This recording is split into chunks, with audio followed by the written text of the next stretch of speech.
Hi, my name is Lauren. Hi, my name is Emily. Hi, I'm Katie. Hi, I'm Sarah, and we are the Rural Studio Moundville Community Pavilion team.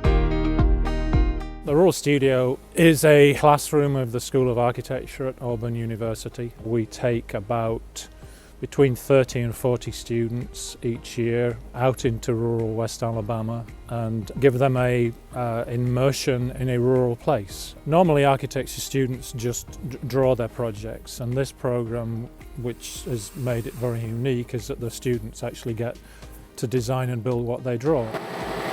The point being that they start to understand the consequences of the lines that they draw. You know, if they draw something and then they have to build it, perhaps they will consider what they drew a little bit more, right? So in this process, it's not the architect giving the set of drawings to a builder who then builds it. It's a bunch of architects actually thinking very long and hard about what they're designing, because they're going to be the ones that are going to have to build it.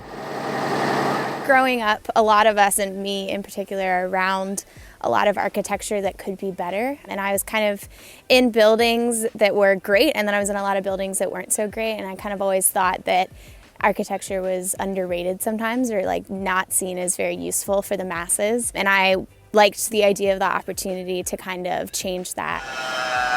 My dad has actually always worked in home building. He's an accountant, so he doesn't actually design or build anything, but he's always been working for homeowners, and so he used to take me around when I was little to all the model homes, and I would look at them and I was like, you know, this could be fun to design people's houses. So that was my first idea of wanting to do architecture. And then, you know, when you're looking at majors online, architecture alphabetically, close to the top, so that was pretty easy.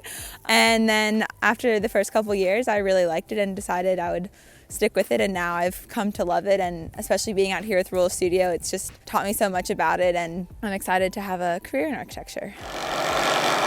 I was always interested in combining function and beauty. In high school, I had an architecture class that allowed me to explore the creativity along with the engineering side of things, and I really enjoyed that combination.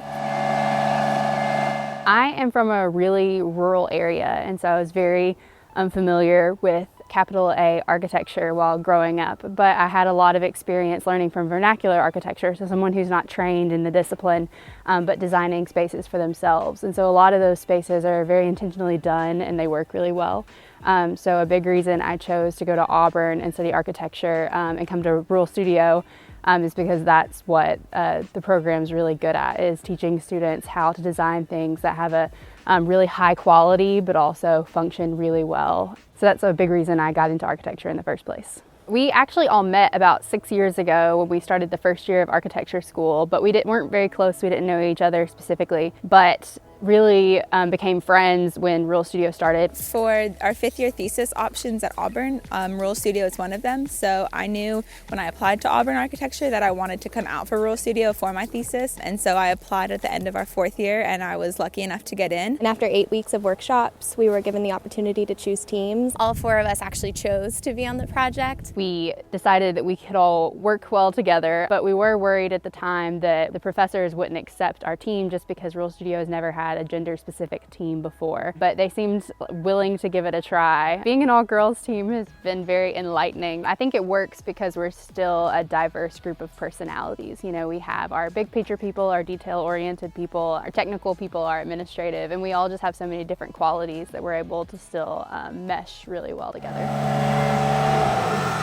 Well, when we first got the project, we were really intentional about asking ourselves, like, who will use the project, like who will benefit from this space that we're trying to create. We went to a Hale County High School football game on homecoming, and we handed out surveys. It was close to Halloween, so we got a lot of kids that wanted to get some candy, so we had them take surveys about what they wanted in the park and what would make it more usable for them. During the Native American Festival, we wanted the Native American community to have the same opportunities, but at that point we had the structure up, so that was pretty exciting that we were able to have surveys of what they wanted out of this space before we had designed the seating or the cooking area. I think the biggest goal for our project has been providing a space for people within the park, because the park has so much history and grandeur and it's on such a large scale that we're hoping that this, as a smaller scale and usable space, space will just be a place that people can come and reflect on the park and reflect on the beauty of it, and also marry the campground and the wilderness and the scale of that to the history of the park. The park in general is so incredible, but the campgrounds are such a nice little tucked away amenity that the park has that I think not a lot of people get to experience because it's easy to just drive past them on the ring road. And we've even camped out here, and it's just a different level of magic out here, especially when you're here at night and it's dark and the stars. So just giving another amenity in the campgrounds that might entice people to come out more, I think is what really excites a lot of us the most. The biggest thing about this project, particularly since Moundville is such an important place, is a lot of the initial analysis and process was about digging deeper into what makes this place special and how we could provide something that wouldn't ruin that but would help enhance it, or maybe make it more known to people, or give people a place to experience it at the very least. And then from there it just became how to actually achieve that with a built form and how we could accentuate it, and then delving into the structural system and the details to carry that out even further and make it done well. I think the site specifically, all these beautiful trees behind us, we've had to site the pavilion really specifically to make sure that we don't kill any trees or interfere with them. There's such a different layer of history here than most architecture sites in general, so we've had to really respect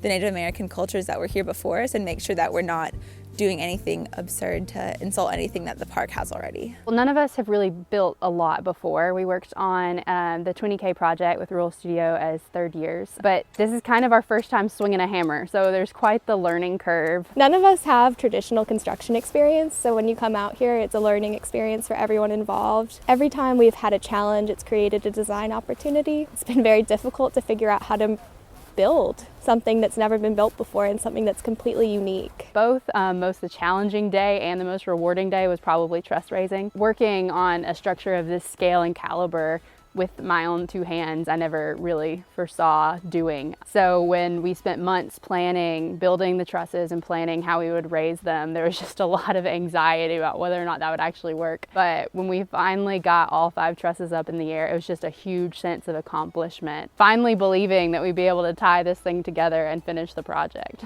When you're coming in off of Highway 69 and you cross those train tracks, you go from the normal Alabama looking roads, and then all of a sudden you're in this other world almost with this weird landscape that you've never really seen before in your life, and it's just a pretty cool and magical place. You hear about the United States and its history, and it's actually a pretty short time span in the history of mankind, and so being here in Moundville, you kind of understand that this land has something that predates that. I've been fascinated by the history of Moundville. This is probably the oldest place in the United States that I've ever seen and been able to inhabit and learn about.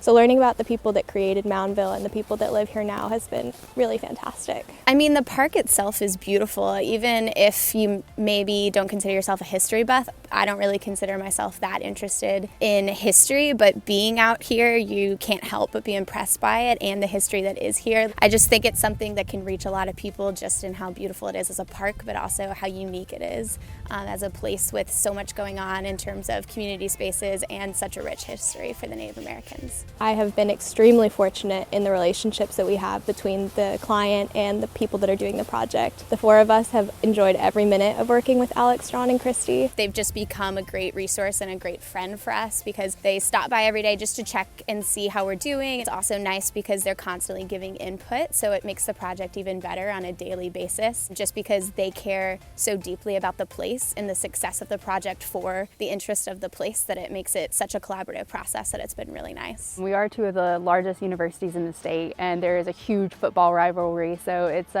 already has a lot of attention. So being able to do something with the 2 universities successfully working together is really great. My dad actually is a University of Alabama graduate. He was pretty thrilled that I'm actually doing my thesis project on land that is currently owned by the University of Alabama. I think that's part of one of the most unique things about this project is that we get to partner with not only an institution but a rival institution, I guess at least in the football realm. For us, it's just been a great experience. You know, it's a great opener to make some jabs at people about Auburn, Alabama, but it's also just been something that's kind of helped us just have a different viewpoint of things and work with them. And I mean, I'm not that into the football rivalry, so I think it's just kind of fun to see Alabama united in a different way.